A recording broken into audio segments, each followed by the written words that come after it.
You're watching America's Forum on Newsmax TV, and I'm J.D. Hayworth, and now it is your turn. You've been wanting to weigh in on the story we spent the bulk of this hour talking about, the fact that China is poised to surpass the United States as the #1 economy in the world. You see this at our companion website, Newsmax.com, Newsmax World. So the question becomes, how on earth did this happen?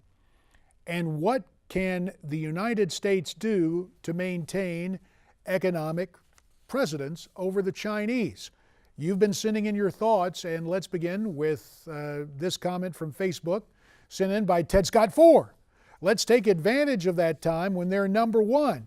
Let's send the UN to China and let China pay most of the bills. And Ted, what you bring up is a worthwhile point. The fact is, the United States, if we were to really put a moniker on the United Nations reflective of the funding of the several nation states that are part of the UN, it would really be called the US/UN, at least in terms of funding. Because while other nations stand in arrears, the United States continues to disproportionately fund the United Nations and all the attendant headaches and, dare I say, security risks inherent with having the UN headquartered in New York. So Ted Scott 4 finding a proverbial silver lining to the promised preeminence or the feared preeminence of the the Chinese economically in the years to come. What does Blanche have to say about this? Gee, I can't imagine how China's economy can be greater than our American economy.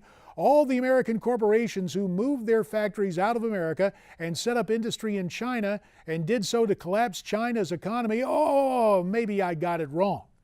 Can it be that the labor unions in America wanted China to have a stronger economy because they sure worked hard for all the industry in America to own and operate for a profit without their labor union goons constantly striking and demanding more and more?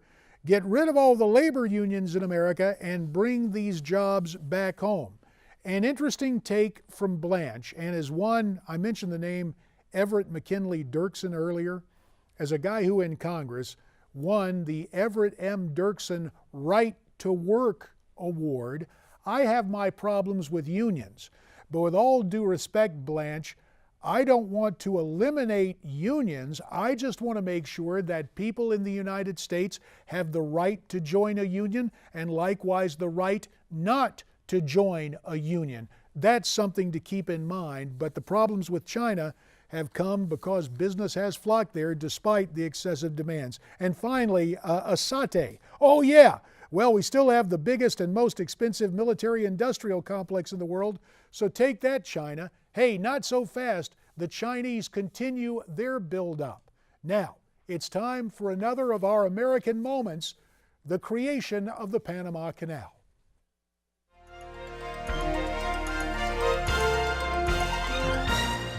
It took 34 years to build, but on August 15th, 1914, the Panama Canal was officially opened for business and was quickly crowned one of the 7 wonders of the modern world.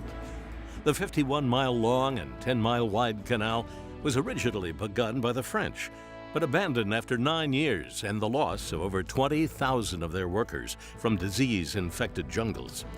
President Theodore Roosevelt believed the completion of the canal was essential to American security and prosperity, so he negotiated with the French to purchase the canal's properties and dredging equipment.